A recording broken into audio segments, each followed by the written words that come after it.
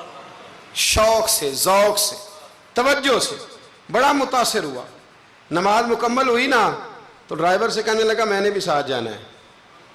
وہ بھی گاڑی میں بیٹھ گیا. تو اعلیٰ حضرت سے فرمانے لگا، عرض کرنے لگا حضور یہ کیا تھا سارا کچھ؟ فرمانے لگے کچھ بھی نہیں، میں رب کی نماز پڑھ رہا تھا، رب نے بندوبست کرا دیا ہے. نماز جو اللہ کی تھی اللہ نے بندوبست کر دیا ہے، اس سے زیادہ میرا کمال کوئی نہیں. کہنے لگا حضرت جی پہلے میں نے اسلام سنا تھا، آج میں نے اسلام دیکھ لیا ہے. آپ مجھے کلمہ پڑھائیں، میں مسلمان ہونا چاہتا ہوں. اب مجھے کلمہ پڑھائیں، میں مسلمان ہونا چاہتا ہوں.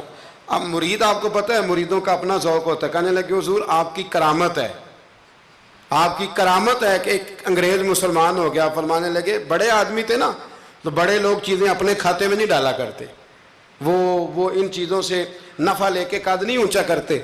کہا جناب آپ کی کرامت ہے. فرمایا نہیں میری کرامت نہیں، یہ نماز کی برکت ہے. میری کرامت نہیں، یہ نماز کی برکت ہے کہ میں نماز پڑھ رہا تھا اور نماز کی برکت سے اللہ نے اسے ایمان کی توفیق عطا فرما دی. اعلیٰ حضرت نے اپنی ساری زندگی، ایک شخص نے پوچھا کہ آپ نے ساری زندگی حضور کی نعتیں لکھی ہیں تو قبر میں جاؤ گے تو کیا کہو گے؟ کہنے لگے کہوں گا سرور کہوں کہ مالک و مولا کہوں تجھے.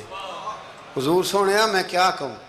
سرور کہوں کہ مالک و مولا کہوں تجھے، باغ خلیل کا گلے زیبا کہوں تجھے، تیرے تو وصف عیب تناہی سے ہیں بری، حیراں ہوں میرے شاہ میں کیا کیا کہوں تجھے، حیراں ہوں میرے شاہ میں کیا کیا کہوں تجھے، لیکن رضا نے ختم سخن اس پہ کر دیا، خالق کا بندہ خلق کا آقا کہوں تجھے۔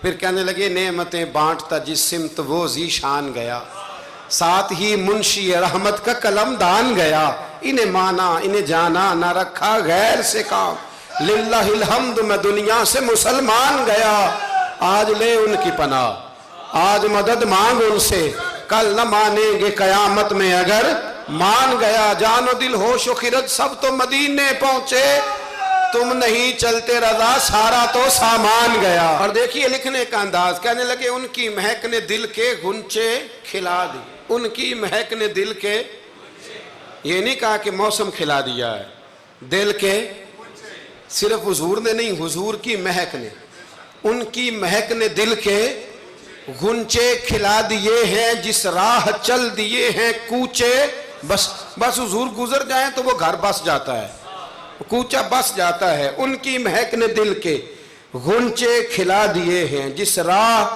چل دیے ہیں کوچے بسا دیے ہیں، اللہ کیا جہنم اب بھی نہ سرد ہوگا، رو رو کے مصطفیٰ نے دریا بہا دیے ہیں، رو رو کے مصطفیٰ نے دریا بہا دیے ہیں، رو رو کے مصطفیٰ نے دریا بہا دیے ہیں۔